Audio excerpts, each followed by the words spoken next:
জাতীয় থেকে আন্তর্জাতিক, প্রান্তিক জনপদ থেকে নগর, চারপাশে কি ঘটছে এই মুহূর্তে সবকিছু নিয়েই আমাদের আয়োজন এখন চারদিক। আপনাদের সঙ্গে আছি আমি শামীমা রহমান শাম্মী।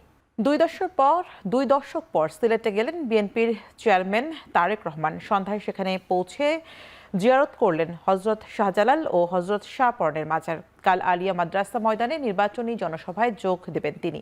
শুরু করবেন দলের নির্বাচনী প্রচার। দীর্ঘ 22 বছর পর বিএনপি চেয়ারম্যান তারেক রহমান বুধবার রাত 8টায় ওসমানী আন্তর্জাতিক বিমানবন্দরে পৌঁছলে তাকে অভ্যর্থনা জানান স্থানীয় বিএনপির নেতাকর্মীরা। এরপর হজরত শাহজালাল ও শাহপরনের মাজার জিয়ারত করেন তিনি। তারেক রহমানের এমন আগমনে উচ্ছ্বসিত বিএনপির স্থানীয় নেতাকর্মীরা। এদিকে ত্রয়োদশ জাতীয় সংসদ নির্বাচনকে সামনে রেখে কাল আলিয়া মাদ্রাসা ময়দানে নির্বাচনী জনসভায় যোগ দেবেন তিনি। ফেরার পথে তারেক রহমান মৌলভীবাজার সদর উপজেলার শেরপুর এবং হবিগঞ্জের শায়েস্তাগঞ্জ উপজেলার দুটি আলাদা জনসভায় বক্তব্য রাখবেন।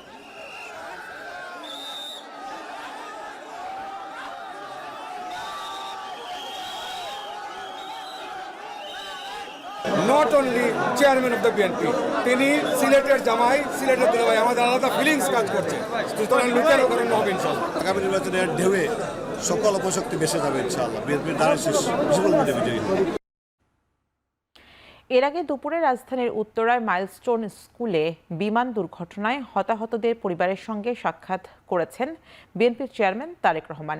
গুলশানে বিএনপি চেয়ারম্যানের কার্যালয়ের সামনে তারেক রহমানের সঙ্গে দেখা করেন হতাহত শিক্ষার্থীদের অভিভাবকরা। এ সময় দুর্ঘটনার বিচার, ক্ষতিপূরণ, সুচিকিৎসার ব্যবস্থা ও আহতদের পুনর্বাসনের দাবি জানান তারা। জবাবে নির্বাচন পরবর্তী সময়ে বিষয়গুলো দেখার আশ্বাস দেন বিএনপি চেয়ারম্যান তারেক রহমান। যেসব বাচ্চারা মারা গিয়েছেন তাদেরকে শহীদি মর্যাদা গেজেট আকারে প্রকাশ করা, আহত বাচ্চাদের আজীবন পুনর্বাসন। যতটুকু আমি দেখলাম উনি সমব্যথিত আমাদের সাথেই। উনি আশ্বস্ত করেছেন উনি আমাদের পরবর্তী সরকারের যদি উনি আসে উনি আমাদের বাচ্চাদের পাশে দাঁড়াবেন। ঢাকা 15 আসনে জামায়াতের কর্মীদের ওপর বিএনপি কর্মীরা হামলা করেছে বলে অভিযোগ করেছেন দলটির আমির ডক্টর শফিকুর রহমান। দুপুরে কল্যাণপুর ইবনে সিনা হাসপাতালে আহত কর্মীদের দেখতে গিয়ে কথা বলেন তিনি। এ সময় সবার জন্য সমতল ভোটের মাঠ নিশ্চিতের আহ্বান জানান ডক্টর শফিকুর রহমান। এ সময় জনগণের মতামতের প্রতিফলন ঘটবে এমন নির্বাচনের প্রত্যাশা জানান জামায়াত ইসলামীর আমির। বলেন, দুর্নীতি ও দুঃশাসন মুক্ত, ন্যায় ও ইনসাফ ভিত্তিক সমাজ করতে চায় জামায়াত।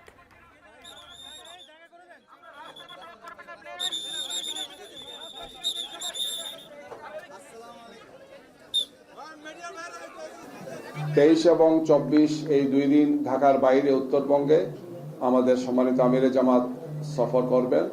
সেখানে তিনি বেশ কয়েকটি জেলা সফর করবেন। এর মধ্যে সকালবেলায় তিনি ঢাকা থেকে রওনা দেবেন। পঞ্চগড় থেকে তার কর্মসূচি আরম্ভ হবে।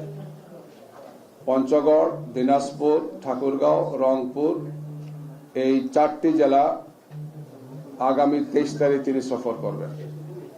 পঞ্চগড়ে সকাল 11টায় তিনি গিয়ে পৌঁছবেন, সেখানে আশা করছি আমরা ইনশাল্লাহ। তারপরে দিনাজপুরে আসবেন। দিনাজপুর থেকে জনসভা করে তিনি ঠাকুরগাঁয়ে আসবেন এবং সন্ধ্যার সময় সে রংপুরে জনসভা করে তিনি রংপুর অবস্থান করবেন। ঢাকা 15 আসনে বিএনপি ও জামায়াত কর্মীদের সংঘর্ষের ঘটনাকে অনাকাঙ্ক্ষিত বলে মন্তব্য করেছেন বিএনপি নির্বাচন পরিচালনা কমিটির মুখপাত্র মাহদি আমিন। সকালে গুলশানে নির্বাচন পরিচালনা কার্যালয়ে সংবাদ সম্মেলনে তিনি বলেন, নির্বাচনে বিএনপি ভালো করার সম্ভাবনা থাকায় লেভেল প্লেইং ফিল্ড নষ্টের চেষ্টা চলছে। আনুষ্ঠানিক প্রচারের আগে ভোটারদের এনআইডি ও বিকাশ নম্বর সংগ্রহ করা হচ্ছে বলেও অভিযোগ করেন তিনি। আমাদের সংসদ সদস্য প্রার্থী যারা রয়েছেন ওনারা যখন ঢাকায় এসেছিলেন আমরা কিন্তু সবাইকে বলেছি যে নির্বাচনী প্রচারণায় আমরা হ্যাঁ ভোটের পক্ষে অবস্থান নিব। লেভেল প্লেইং ফিল্ড সবচেয়ে বেশি তো আমরাই চাই, কারণ আমরা চাই নির্বাচনটা বিতর্কমুক্ত হোক। আমরা চাই নির্বাচনে জনগণ দীর্ঘদিন পরে যে আবেগ, আকর্ষণ, অনুভূতি রয়েছে তার উপর ভিত্তি করে ভোট দিতে পারুক। উৎসবমুখর পরিবেশে জাতীয় সংসদ নির্বাচনে সংসদীয় আসনের প্রার্থীদের প্রতীক বরাদ্দ দেওয়া হয়েছে। ঢাকা মহানগরীর প্রতিটি আসনে গড়ে 11 জন করে প্রতিদ্বন্দ্বিতা করবেন। ঢাকার 13টি আসনের কেন্দ্রবিন্দু বিভাগীয় কমিশনারের অফিসের মতোই বুধবার সকাল থেকে জনাকীর্ণ ছিল ঢাকা জেলার রিটার্নিং অফিসারদের কার্যালয় ও আগারগাঁওয়ের ভোট প্রশিক্ষণ ইনস্টিটিউটের রিটার্নিং কর্মকর্তার কার্যালয়। এখানে কার্যত ঢাকা জেলার 1 থেকে 4টি আসনের প্রতিদ্বন্দ্বীদের প্রতীক দেয়া হয়। প্রতীক বরাদ্দ নিয়ে সকাল থেকে ব্যস্ত ছিল নারায়ণগঞ্জের 5টি আসনের কেন্দ্রবিন্দু জেলা প্রশাসন ও রিটার্নিং কর্মকর্তার কার্যালয়ে। এখানে চূড়ান্ত 47 প্রার্থী প্রতীক পেয়েছেন। আসন ভিত্তিক প্রতীক বরাদ্দের আয়োজনে প্রতিদ্বন্দ্বী প্রার্থীদের একসঙ্গে বসিয়ে নির্বাচনে আচরণবিধি মানতে ও গণভোট নিয়ে ভোটারদের সচেতন করতে ভূমিকা রাখার অনুরোধ করেছেন রিটার্নিং কর্মকর্তারা। দাবি করেছেন সুষ্ঠু নির্বাচনী পরিবেশ নিশ্চিতের জন্য তারা ও আইন শৃঙ্খলা রক্ষা বাহিনী সজাগ রয়েছে। সেটা আপনার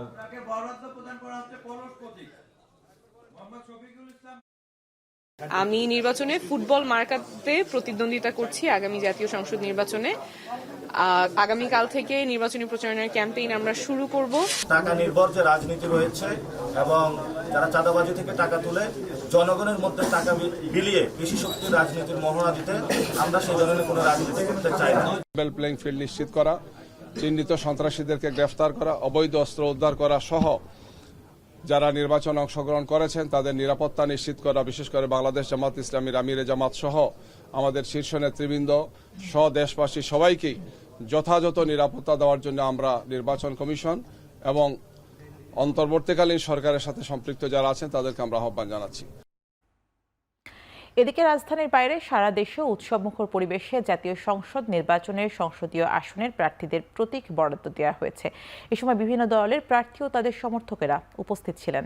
চট্টগ্রামে 16টি আসনে 111 জন প্রার্থী প্রতিদ্বন্দ্বিতা করছেন। প্রতীক বরাদ্দ এবং নির্বাচনী কার্যক্রম দেখতে বুধবার সকালে ইউরোপীয় ইউনিয়নের প্রতিনিধিরা আসেন রিটার্নিং কর্মকর্তার কার্যালয়ে। নোয়াখালীর 6টি আসনে 47 জন, কুমিল্লার 11টি আসনে 80 জন এবং ব্রাহ্মণবাড়িয়ার 6টি আসনে 48 জন প্রার্থী প্রতীক পেয়েছেন।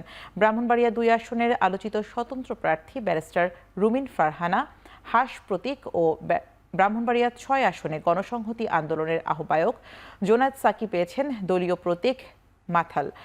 রাজশাহীর 6টি আসনে 29 প্রার্থী প্রতীক বরাদ্দ পেয়েছেন। বগুড়ার 7টি আসনে 34 জন, দিনাজপুরের 6টি আসনে 40 জন এবং নীলফামারীর 4টি আসনে 27 জন প্রার্থীকে দেয়া হয়েছে প্রতীক। খুলনার 6টি আসনে 38 জন প্রার্থী প্রতীক পেয়েছেন। এছাড়া বরিশালের 6টি আসনে 36 জন প্রার্থী প্রতীক পেয়েছেন।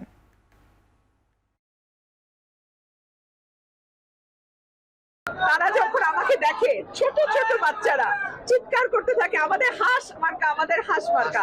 সো এই মার্কাটা আমার ভোটারদের মার্কা, এটা আমার মার্কা না। 91, 1996, 2001 সালে যেরকম নির্বাচনের পরিবেশ ছিল তার চেয়ে অনেক ভালো পরিবেশ, সবাই স্বতঃস্ফূর্তভাবে অংশগ্রহণ করছে। আজকে পর্যন্ত লেভেল প্লেইং ফিল্ড প্রতিপালিত হচ্ছে না, মানে কোনো প্রার্থী আচরণবিধি মেনেও যদি কারো বাড়িতে গণসংযোগে যায়, সেটা অভিযোগ আকারে অন্য প্রার্থীরা ফোন করলে কর্তৃপক্ষ থেকে বলা হচ্ছে যে আপনারা সতর্ক করা হচ্ছে, আপনাদের আচরণবিধি মেনে চলেন। ঋণ খেলাপির দায়ে কুমিল্লা 4 আসনে বিএনপি প্রার্থী মনজুরুল আহসান মুন্সির প্রার্থিতা হাইকোর্টেও বাতিল করেছে। আপাতত নির্বাচনের মাঠে আইনগতভাবে থাকার সুযোগ নেই তার। আদেশের বিরুদ্ধে আপিল করার কথা জানিয়েছেন তার আইনজীবী। বুধবার বিচারপতি রাজিক আল জলিলের নেতৃত্বাধীন হাইকোর্টের একটি দ্বৈত বেঞ্চে মনজুরুল আহসান মুন্সির প্রার্থিতা ফিরে পেতে করা রিট খারিজ করে দেন। এর ফলে নির্বাচন কমিশনের সিদ্ধান্ত বহাল থাকলো। মুন্সির আসনে প্রতিদ্বন্দ্বিতা করছেন এনসিপির শীর্ষ নেতা হাসনাত আব্দুল্লাহ। তিনি বলেন, ঋণখেলাপি ও ভোট ডাকাতদের বিরুদ্ধে লড়াই চলবে। 17 জানুয়ারি নির্বাচন কমিশন বিএনপির প্রার্থী মুন্সির প্রার্থিতা বাতিল করে দেয়। এর বিরুদ্ধে হাইকোর্টে রিট করেন বিএনপি প্রার্থী। যেহেতু আপনারা ওই লোন পরিশোধ করেননি, এখন ব্যাংকের সাথে কি কম্প্রোমাইজ করেছেন কিছু যায় আসে না, কারণ on the date of submission of nomination paper you are a defaulter, so we will remain defaulter. এই আর্গুমেন্ট শুনে অনারেবল হাইকোর্ট ডিভিশন আজকে পিটিশনের রিট পিটিশন খারিজ করে দিয়েছে সামারিলি। আওয়ামী লীগের লুটেরার, বিএনপির লুটেরার, এই লুটেরারদের পরিচয় একটাই, তারা হচ্ছে ব্যাংক খেলাপি, ভোট ডাকাত তারা হচ্ছে ব্যাংক ডাকাত, তারা জনগণের টাকা, আমার আপনার টাকা চুরি করে তারা হচ্ছে বিদেশে নিয়ে যায়, বিদেশে নিয়ে গিয়ে সন্তানদের বিলাসী জীবনযাপন করায়, এবং দেখা যায় কি শুধুমাত্র নির্বাচনের সময় নির্বাচনের উপলক্ষটাকে তারা একটা মানি মেকিং মেশিন হিসাবে নেয়। হলফনামায় ঋণ সংক্রান্ত উনি সকল তথ্য দিয়েছেন যে ওনার কোনো ঋণ নাই। পরবর্তীতে যখন এটা আনার্থ হলো ইলেকশন কমিশনের কাছে, এবং ইন দ্য মিনটাইম আপিল বিভাগ ওনার যে একটা হাইকোর্টের স্টে অর্ডার ছিল সিআইবির উপরে, সেটাও বাতিল করে দিল।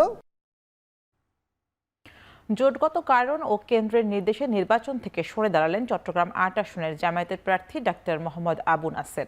এই আসনে এনসিপি থেকে জোট মনোনীত প্রার্থী হিসেবে প্রতিদ্বন্দ্বিতা করছেন জুবাইরুল হাসান আরিফ। বিকেল ৩টায় চট্টগ্রাম মহানগরীর জামায়াতের দলীয় কার্যালয়ে সংবাদ সম্মেলনে তার পক্ষে সরে দাঁড়ানোর ঘোষণা দেন নির্বাচনী পরিচালক মোর্শেদুল ইসলাম চৌধুরী। ৮ আসনের জামাত মনোনীত প্রার্থী নির্বাচন থেকে সরে দাঁড়ানোর কেন্দ্রীয় নির্দেশে সিদ্ধান্ত গ্রহণ করেছেন এবং জোটের প্রয়োজনে জোটের সাথে সেই সিদ্ধান্ত আপনাদেরকে আজকে অবহিত করা হলো।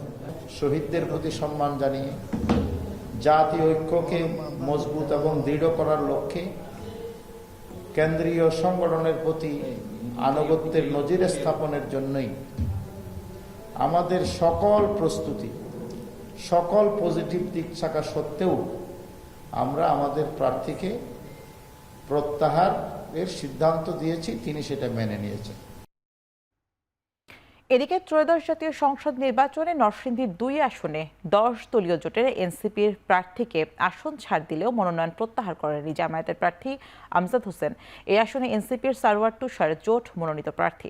এর আগে মঙ্গলবার মনোনয়ন প্রত্যাহারের শেষ দিনে প্রার্থিতা প্রত্যাহার করতে যাওয়ার আগেই জেলা জামায়াতের সেক্রেটারি আমজাদ হোসেনকে তার বাসায় আটকে দেন দলীয় কর্মী ও সমর্থকেরা। নেতাকর্মীরা জানান, আসনটিতে জামায়াত মনোনীত প্রার্থী ছিলেন জেলা জামায়াত ইসলামীর সেক্রেটারি মোহাম্মদ আমজাদ হোসাইন। জোট গঠনের পর জামায়াত আসনটি জাতীয় নাগরিক পার্টি এনসিপির প্রার্থী মোহাম্মদ গোলাম সরওয়ার তুষারকে ছেড়ে দেয়। এ নিয়ে কর্মীদের মধ্যে ক্ষোভ বিরাজ করছিল।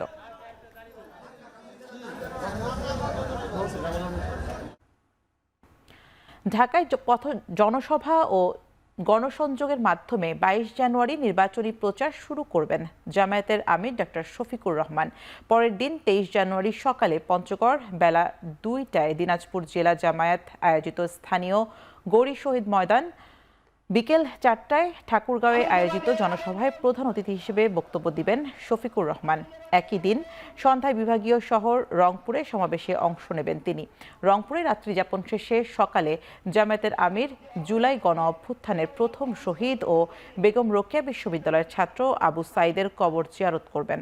ওই দিন সকাল 10টায় তিনি গাইবান্ধা জেলার পলাশবাড়িতে আয়োজিত জনসভায় প্রধান অতিথি হিসেবে বক্তব্য রাখবেন।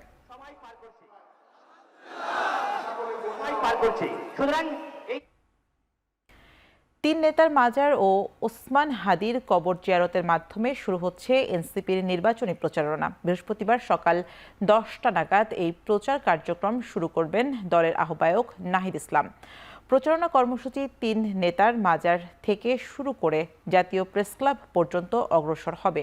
কর্মসূচিতে উপস্থিত থাকবেন এনসিপির আহ্বায়ক নাহিদ ইসলাম, সদস্য সচিব আক্তার হোসেন এবং মুখপাত্র আসিফ মাহমুদ সহ কেন্দ্রীয় নেতারা। কালকের প্রচারণা কর্মসূচি নিশ্চিত করেছেন এনসিপির নির্বাচনী মিডিয়া উপ কমিটির প্রধান মাহবুব আলম।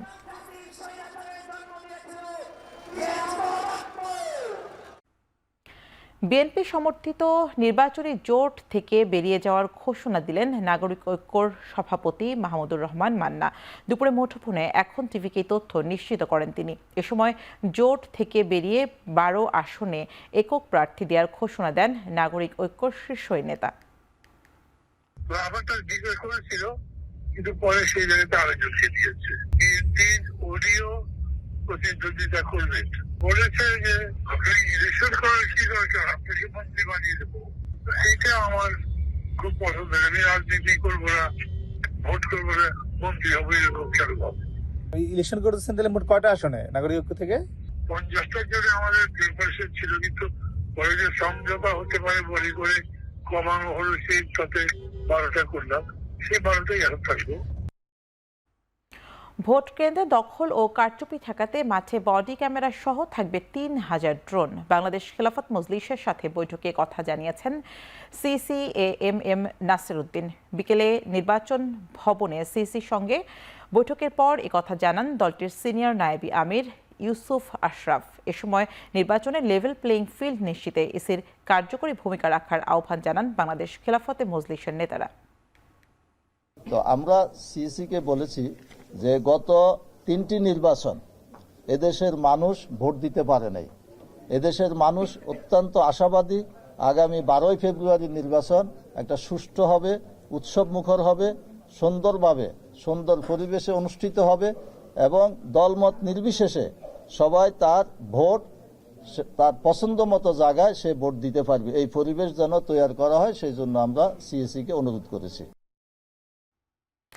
ইসলামী আন্দোলন বাংলাদেশের আমির মুফতি সৈয়দ রেজাউল করিমকে নিয়ে সামাজিক যোগাযোগ মাধ্যমে মিথ্যা অপপ্রচারের অভিযোগে ডিবি কার্যালয়ে অভিযোগ দায়ের করেছে দলটি। ইসলামী আন্দোলনের নির্বাচন পরিচালনা কমিটির চেয়ারম্যান অধ্যাপক মাহবুবুর রহমান বলেন, আসন্ন নির্বাচনের মাঠে তাদের দলের শীর্ষ নেতাদের হেয় প্রতিপন্ন করতে একটি মহল প্রোপাগান্ডা ছড়াচ্ছে।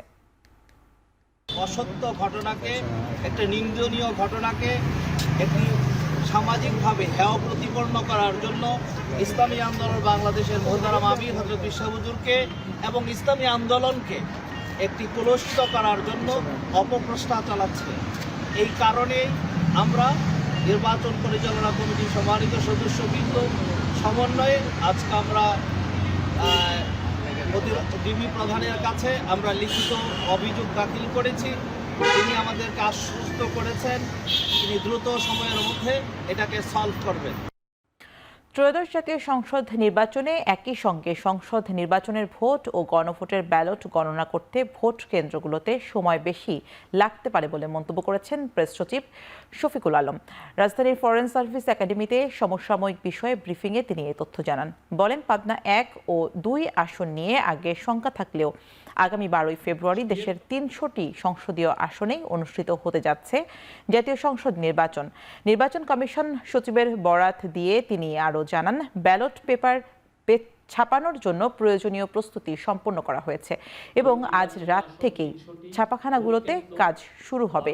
এছাড়া নির্বাচন অবাধ, সুষ্ঠু ও শান্তিপূর্ণভাবে সম্পন্ন করতে অন্তর্বর্তী সরকার এবং আইনশৃঙ্খলা রক্ষা বাহিনী কঠোর অবস্থানে রয়েছে বলে ব্রিফিংয়ে জানানো হয়।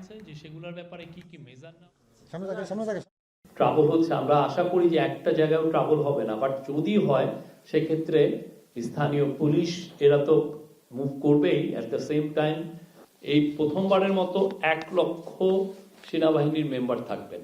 বাংলাদেশ নৌবাহিনীর 5,000-এর উপরে থাকবেন, বাংলাদেশ বিমান বাহিনীর 3,730 জনের উপরে থাকবেন। নির্বাচন সংস্কার কমিশনের দেয়া অনেক সুপারিশ অন্তর্বর্তী সরকার এড়িয়ে যাচ্ছে বলে মন্তব্য করেছেন সুশাসনের জন্য নাগরিক সুজনের সম্পাদক বদিউল আলম মজুমদার। চট্টগ্রামে সুজন আয়োজিত বিভাগীয় সংলাপে কথা বলেন তিনি। গণ অভ্যুত্থানের আকাঙ্ক্ষা, সংস্কার ও নির্বাচনী ইশতেহার বিষয়ে এই বিভাগীয় সংলাপের আয়োজন করে সুজন। সংলাপে রাজনৈতিক দলগুলোর প্রার্থীরা সরকারের বিভিন্ন কর্মকাণ্ডের সমালোচনা করে বলেন, শুধুমাত্র জুলাই সনদ ঘোষণা হলেই সংস্কার হয়ে যায় না, এজন্য পুরো কাঠামোকে ঢেলে সাজাতে হবে। কিন্তু অন্তর্বর্তী সরকার তা অনেকাংশেই করতে পারেনি। এ সময় সংবিধানের ত্রুটি রয়েছে অভিযোগ করে নির্বাচন নিয়ে বেশ কিছু প্রস্তাবনা তুলে ধরেন তিনি। হ্যাবিচুয়াল যারা ডিফল্টার তারা কোনোভাবেই যেন আমাদের নির্বাচনী অঙ্গনে প্রবেশ করতে না পারে, কিন্তু এই বিষয়গুলো সম্পূর্ণ উপেক্ষা করেছে নির্বাচন কমিশন। যে এই কাঠামো শেখ হাসিনাকে দানবে পরিণত করেছে, স্বৈরাচারে পরিণত করেছে, কারো কারো ভাষায় ফ্যাসিস্টে পরিণত করেছে, সেই ব্যবস্থাটা এখনো বিরাজমান। বস্তুত এই ব্যবস্থাটা বিরাজমান বহুদিন থেকেই। আমাদের সংবিধানে গুরুত্বপূর্ণ ত্রুটি আছে।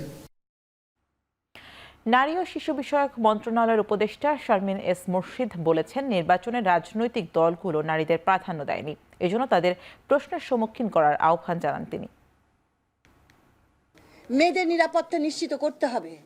আগামী যে রাজনৈতিক দলগুলো অংশগ্রহণ করছে তাদেরকে মেয়েদের ও শিশুদের নিরাপত্তা নিশ্চিত করতে হবে এবং তাদেরকে ব্যক্ত করতে হবে।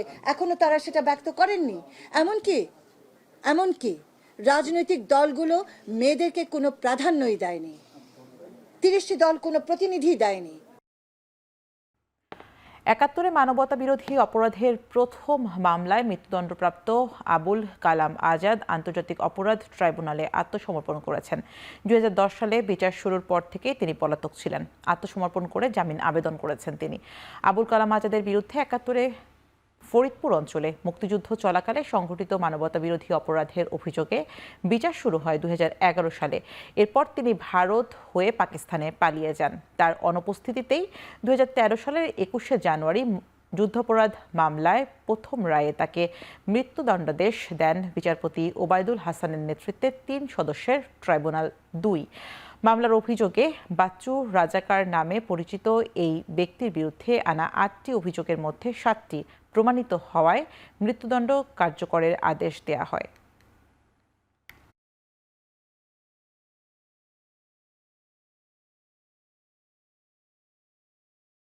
জুলাইয়ে ইন্টারনেট বন্ধ করে হত্যার নির্দেশসহ ৩ অভিযোগে শেখ হাসিনার ছেলে সজীব ওয়াজেদ জয় ও জোনায়েদ আহমেদ পলকের বিরুদ্ধে আনুষ্ঠানিক অভিযোগ গঠনের নির্দেশ দিয়েছেন ট্রাইব্যুনাল।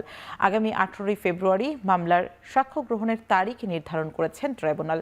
একই ট্রাইব্যুনালে টিএফআই এর বন্দিশালায় গুম নির্যাতনের অভিযোগে মানবতা বিরোধী অপরাধে শেখ হাসিনা ১১ সেনা কর্মকর্তা সহ ১৭ জনের বিরুদ্ধে সূচনা বক্তব্য ও সাক্ষ্য গ্রহণ শুরু হচ্ছে আজ।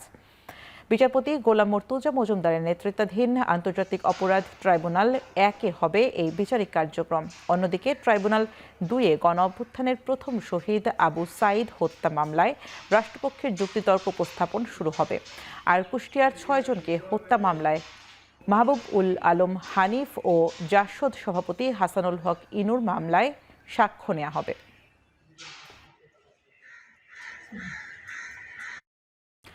রাজধানীর সরকারি তিতুমির কলেজে তুচ্ছ ঘটনাকে কেন্দ্র করে শিক্ষার্থীদের ২ গ্রুপের মধ্যে সংঘর্ষের ঘটনা ঘটেছে। এতে উভয় পক্ষের অন্তত ৮ জন আহত হয়েছেন। দুপুরে কলেজের শহীদ মামুন হলে এই ঘটনা ঘটে। সংঘর্ষে শহীদ মামুন হলের বিভিন্ন অংশে ব্যাপক ভাঙচুর চালানো হয়। এতে হলের জানালার কাচ, দরজা ও আসবাবপত্র সহ বেশ কিছু জিনিস ক্ষতিগ্রস্ত হয়। আহতদের আশপাশের বিভিন্ন হাসপাতালে নেওয়া হয়। ঘটনার পর কলেজ ক্যাম্পাসে উত্তেজনা বিরাজ করছিল। ঘটনার তদন্তে ৩ সদস্য বিশিষ্ট একটি কমিটি গঠন করা হয়েছে। পাশাপাশি কলেজে শিক্ষার্থীদের সার্বিক নিরাপত্তা নিশ্চিত করতে বনানী থানা থেকে অতিরিক্ত পুলিশ মোতায়েনের অনুরোধ জানিয়েছে কলেজ কর্তৃপক্ষ।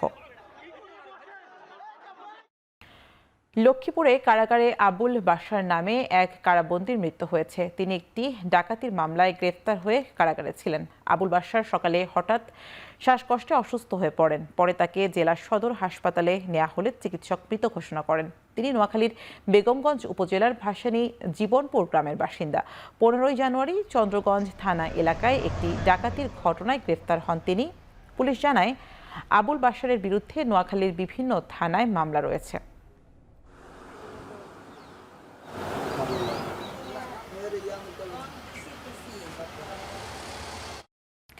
চট্টগ্রামের সীতাকুণ্ডের ভাটিয়ারিতে ভয়াবহ অগ্নিকাণ্ডের ঘটনা ঘটেছে। ঢাকা চট্টগ্রাম মহাসড়কের পাশে পুড়ে গেছে জাহাজের পণ্যের অন্তত 10টি দোকান ও গুদাম।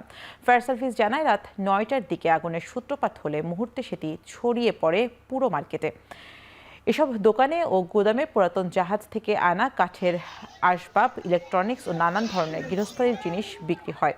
বৈদ্যুতিক শর্ট সার্কিট থেকে আগুনের সূত্রপাত বলে ধারণা ব্যবসায়ীদের। পরে আগুনের খবর পেয়ে ফায়ার সার্ভিসের 4টি ইউনিট, নৌবাহিনীর একটি টিম ও স্থানীয়দের সহযোগিতায় প্রায় 1.5 ঘন্টার চেষ্টায় আগুন নিয়ন্ত্রণে আসে। এই ঘটনায় ঢাকা চট্টগ্রাম মহাসড়কে প্রায় 30 মিনিট যান চলাচল বন্ধ থাকায় তৈরি হয় দীর্ঘ যানজট।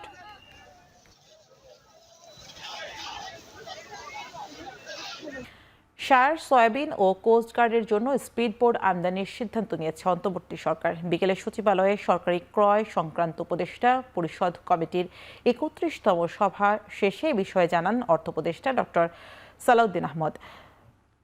আরও জানান, ইনকলাব মঞ্চের সাবেক মুখপাত্র শরীফ ওসমান হাদির পরিবারকে ফ্ল্যাট কেনার জন্য 1 কোটি টাকা দেবে অর্থ মন্ত্রণালয়। এছাড়া পরিবারের জীবিকার জন্য প্রধান উপদেষ্টার তহবিল থেকে আরও 1 কোটি টাকা দেওয়ার সিদ্ধান্ত নেওয়া হয়েছে। আমদানি করছি সারের গুদাম 2টা, আর কতগুলো এই কোস্ট গার্ডের জন্য speed boat, first speed boat, আর কতগুলো আর্থিক জলযান, আর আমরা সয়াবিন ইম্পোর্ট করছি আবার, আর কতগুলি সড়ক মানে আপনার অলরেডি কনস্ট্রাকশন সেফটিগুলোর জন্য। হাদির পরিবারকে 1 কোটি টাকা মিনিস্ট্রি অফ ফাইন্যান্স থেকে দেব, সেটা হলো তার একটা ফ্ল্যাট বা বাড়ির জন্য আর কি। 1 কোটি টাকা আলাদাভাবে দেওয়া হচ্ছে এইসের ফান্ড থেকে, প্রধান উপদেষ্টার ফান্ড থেকে, সেটা তার জীবিকা নির্বাহের জন্য। মানিকগঞ্জ পৌরসভার লঞ্চঘাট এলাকায় লাইসেন্স ছাড়া অবৈধভাবে এলপিজি সিলিন্ডার মজুদ ও সরকার নির্ধারিত দামের তুলনায় বেশি দামে বিক্রির অভিযোগে এক ব্যবসায়ীকে 50,000 টাকা জরিমানা করেছে জেলা ভোক্তা অধিকার সংরক্ষণ অধিদপ্তর। দুপুর 3টার দিকেই অভিযান পরিচালনা করে জেলা ভোক্তা অধিকার সংরক্ষণ অধিদপ্তরের সহকারী পরিচালক আসাদুজ্জামান রুমেল। অভিযানে দণ্ডপ্রাপ্ত হন খান ট্রেডার্সের মালিক লিটন। অভিযানের সময় তার বাড়ির নিচতলা থেকে 204টি খালি এলপিজি সিলিন্ডার এবং 34টি গ্যাস ভর্তি সিলিন্ডার জব্দ করা হয়। পরে ভোক্তা অধিকার সংরক্ষণ আইন 2009-এর 40 ধারায় তাকে 50,000 টাকা জরিমানা করা হয়।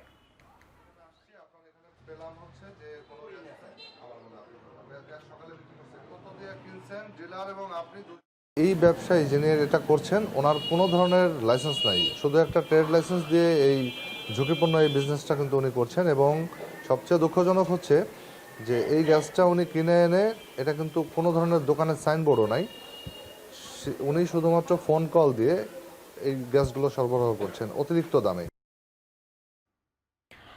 মুক্তিযোদ্ধা কোটায় আবেদন না করা সত্ত্বেও মুক্তিযোদ্ধার সন্তানের কোটায় 29তম বিসিএসএফ প্রশাসন পুলিশ সহ ক্যাডার পদে নিয়োগের অভিযোগে একাধিক সরকারি কর্মকর্তার বিরুদ্ধে মামলার সিদ্ধান্ত নিয়েছে দুর্নীতি দমন কমিশন দুদক। দুপুরে রাজধানীর সেগুনবাগিচায় দুদক কার্যালয়ে নিয়মিত ব্রিফিংয়ে একথা জানান সংস্থাটির মহাপরিচালক আক্তার হোসেন। তিনি জানান, বাংলাদেশ সরকারি কর্ম কমিশন পিএসসি 13 সদস্য, সাবেক সচিব ও চাকরি পাওয়ার 6 ক্যাডার সহ 19 জনের বিরুদ্ধে পৃথক 6 মামলার সিদ্ধান্ত নিয়েছে দুদক। আসামিদের বিরুদ্ধে নিয়োগ ও পরীক্ষা কার্যক্রমে প্রতারণা, জালিয়াতি ও ক্ষমতার অপব্যবহারের অভিযোগ আনা হয়েছে। চাকরি পাওয়া 6 ক্যাডার কর্মকর্তা হলেন রকিবুল রহমান খান, তোফাজ্জল হোসেন, হালিমা খাতুন, মিল্টন আলী বিশ্বাস, নাহিদা বারিক ও খোরশেদ আলম। এই 6টি মামলাতে কমন আসলে ক্ষমতার অপব্যবহার, প্রতারণা ও জালিয়াতির মাধ্যমে পরস্পর যোগসাজশে 29তম বিসিএস পরীক্ষার ফলাফল প্রকাশের 6 মাস পর 6 জন প্রার্থীকে অবৈধভাবে মুক্তিযোদ্ধা কোটায় প্রশাসন, পুলিশ সহ অন্যান্য ক্যাডার পদে নিয়োগ প্রদান করার অভিযোগ অনুসন্ধানকালে প্রমাণিত হয়েছে। এই কারণে অভিযোগ সংশ্লিষ্ট দণ্ডবিধির সংশ্লিষ্ট ধারা এবং দুর্নীতি প্রতিরোধ আইন 1947-এর 5-2 ধারায় 6টি পৃথক পৃথক মামলা রুজুর সিদ্ধান্ত গৃহীত হয়েছে। জাতীয় রাজস্ব বোর্ড এনবিআর এর সক্ষমতা বাড়াতে স্বতন্ত্র দপ্তর হিসেবে প্রতিষ্ঠা করার আহ্বান জানিয়েছেন অর্থনীতি বিশ্লেষকরা। অর্থনৈতিক পুনরুদ্ধারে রাজস্ব চ্যালেঞ্জ ও সমাধান নিয়ে আলোচনায় এসব বলেন তারা। আলোচকরা বলেন, রাজস্ব আদায়ের পরিধি বাড়াতে বিনিয়োগ, উপাদান, কর্মসংস্থান বৃদ্ধির বিকল্প নেই। এ সময় দেশের বাণিজ্যিক প্রসারে অর্থনৈতিক নানা প্রতিবন্ধকতা তুলে ধরেন তারা।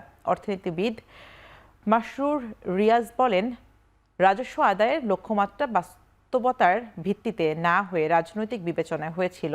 তাই হাসিনা ইকোনমিক্স থেকে বের হতে হলে অর্থনীতি পুনর্গঠন করার কথা বলেন বক্তারা। ডেভেলপমেন্ট এক্সপেন্ডিচারটা পুরোটাই সরকারি বিনিয়োগ ব্যবস্থাপনার সাথে জড়িত, পাবলিক ইনভেস্টমেন্ট।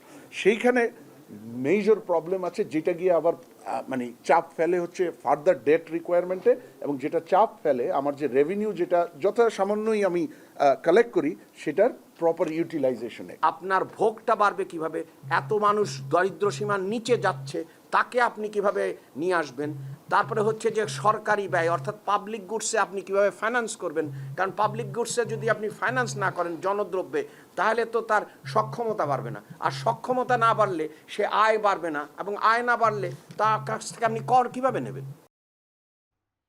8 জেলায় বেইল বন্ড দাখিল পদ্ধতির উদ্বোধন করলেন আইন উপদেষ্টা ডক্টর আসিফ নজরুল। সকালে সচিবালয়ে আইন, বিচার ও সংসদ বিষয়ক মন্ত্রণালয়ের সম্মেলন কক্ষে এই কার্যক্রমের উদ্বোধন করেন তিনি। আইন উপদেষ্টা বলেন, বেইল যথাসময়ে কারাগারে না পৌঁছানোয় জেল থেকে বিচার প্রার্থীর মুক্তি হতে সময় লাগে। বেইল বন্ডের কারণে সেই সময় এখন কম আসবে। এই পদক্ষেপ বিচার প্রার্থী, কারা প্রশাসন ও আইনজীবী সহ সংশ্লিষ্ট সকলের সময় ও ব্যয় সাশ্রয়ের পাশাপাশি দুর্নীতি কমাতে সহায়ক হবে বলেও জানান উপদেষ্টা। প্রথম দফায় নারায়ণগঞ্জে মাস 3 পরীক্ষামূলকভাবে এই প্রকল্প চালু করা হয়েছিল। তার সফলতায় নতুন করে মানিকগঞ্জ, বান্দরবান, মেহেরপুর, জয়পুরহাট, মৌলভীবাজার, পঞ্চগড়, ঝালকাঠি ও শেরপুর জেলায় এই কার্যক্রম শুরু করা হলো। সহায়তার জন্য আবেদন করা যাচ্ছে, অনলাইনে বিরোধের নিষ্পত্তিও হচ্ছে। এটা সম্পূর্ণ হয়ে যাবে কিছুদিনের মধ্যে। এবং অনলাইনে একজন জামিন পেয়ে গেছে, তারপর উনি কেন জেলে আছে? এটা তো অপরাধমূলকভাবে একটা কনফাইনমেন্ট হয়ে যেত। সেটার থেকে মুক্ত পাওয়ার চিন্তা থেকে আমরা নারায়ণগঞ্জের চালু করেছিলাম। এটা অত্যন্ত সফল হয়েছে, জনপ্রিয় হয়েছে। আজকে আরও 8টা জেলাতে রেপ্লিকেট করছি। তো আমরা আশা করছি এতে পড়লে শুধু যে মানুষের ভোগান্তি হ্রাস পাবে বা দুর্নীতি বন্ধ হবে সেটা না, এটাতে কাজের এফিসিয়েন্সিও বাড়বে এবং স্বচ্ছতা বাড়বে, জবাবদিহিতা বাড়বে। কারণ কে কয়টার সময় সাইন করছে, এই যে প্রক্রিয়ায় যে আদালতের থেকে জামিন মঞ্জুর হওয়ার পর জেলখানার থেকে বের হওয়া পর্যন্ত অনেকগুলো ব্যক্তির সিগনেচার লাগে। তো কে ঠিক কখন সিগনেচার করছে সেটাও সুস্পষ্টভাবে বোঝা যাবে। স্বাস্থ্য অধিদপ্তরের নির্দেশনা অনুযায়ী প্যাথোলজির রিপোর্টে চিকিৎসকদের একক স্বাক্ষরের নির্দেশনা 72 ঘন্টার মধ্যে বাতিল চেয়েছে Bangladesh association of clinical biochemistry. জাতীয় প্রেস ক্লাবে এক সংবাদ সম্মেলনে সরকারের এই সিদ্ধান্তকে বৈষম্যমূলক দাবি করে তা বাতিলের দাবিতে হুঁশিয়ারি দেয় সংগঠনটি।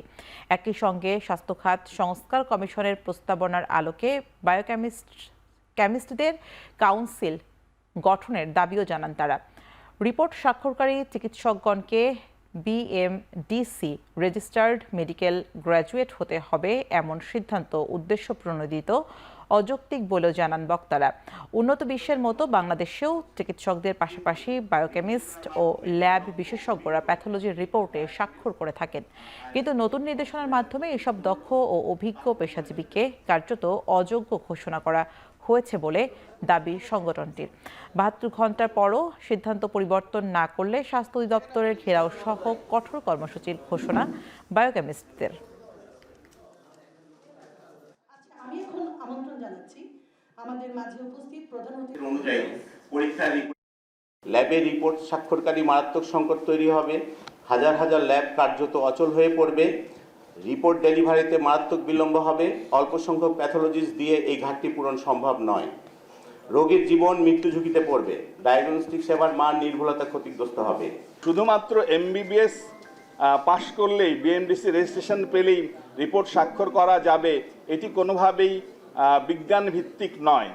আমরা একটা রিপোর্ট যখন সই করি, রিপোর্টের যে কোয়ালিটি কন্ট্রোল করতে হয়, এটার ইন্টারপ্রিটেশন আছে। এগুলো একজন বায়োকেমিস্ট বা মলিকুলার বায়োলজিস্ট বা মাইক্রোবায়োলজিস্ট যেভাবে বুঝবেন, একজন চিকিৎসক উনি যদি পোস্ট গ্র্যাজুয়েশন না করেন তার পক্ষে কিন্তু কখনোই সম্ভব নয়।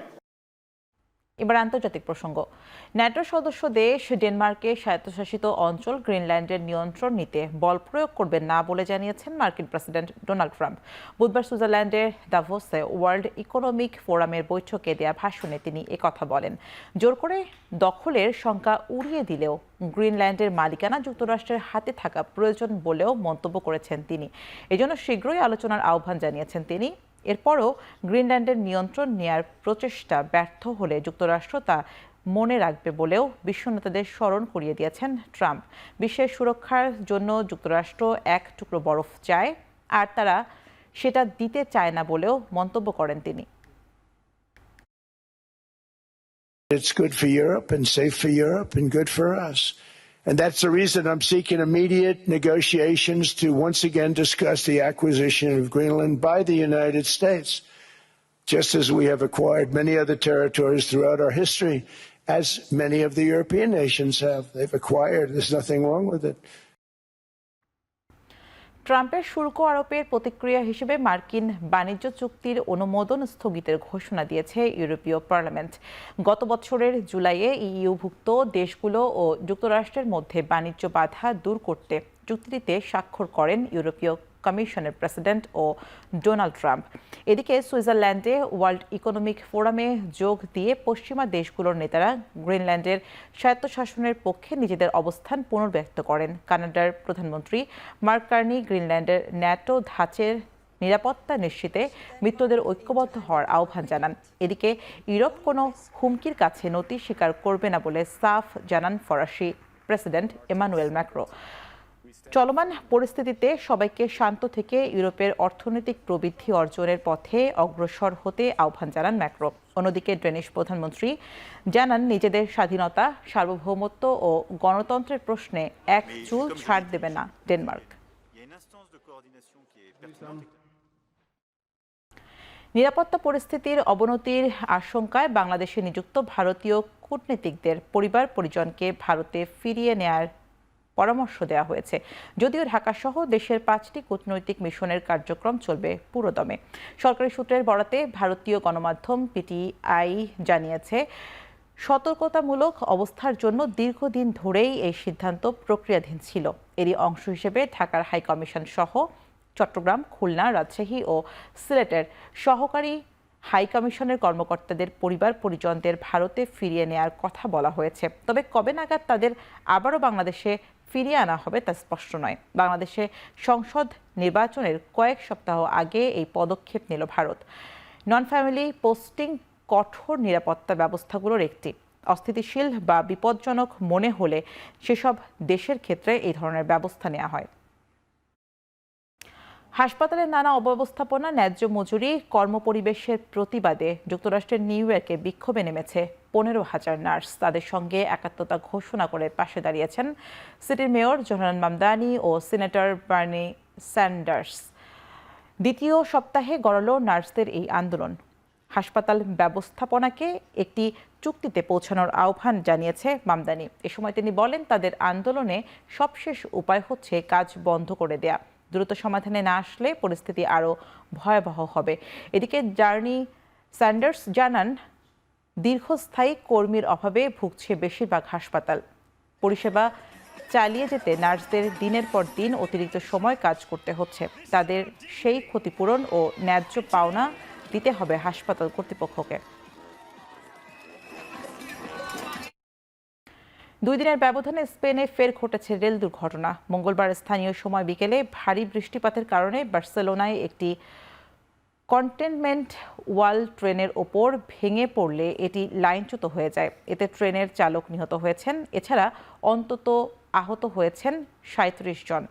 এদের মধ্যে 4 জনের অবস্থা আশঙ্কাজনক বলে জানিয়েছে কাতালোনিয়ান অঞ্চলের ফায়ার সার্ভিসের বিভাগের এক কর্মকর্তা। দুর্ঘটনার পর ঘটনাস্থল থেকে ক্ষতিগ্রস্ত রেলের বগি সরাতে এবং পুনরায় রেল যোগাযোগ স্বাভাবিক করতে কাজ শুরু করেছে দমকল বিভাগ। এর আগে রোববার কর্ডোবা প্রদেশের 2টি যাত্রীবাহী ট্রেনের মুখোমুখি সংঘর্ষে প্রাণ হারায় 42 জন। এ ঘটনায় 3 দিনের রাষ্ট্রীয় শোক ঘোষণা করেছে স্পেন সরকার।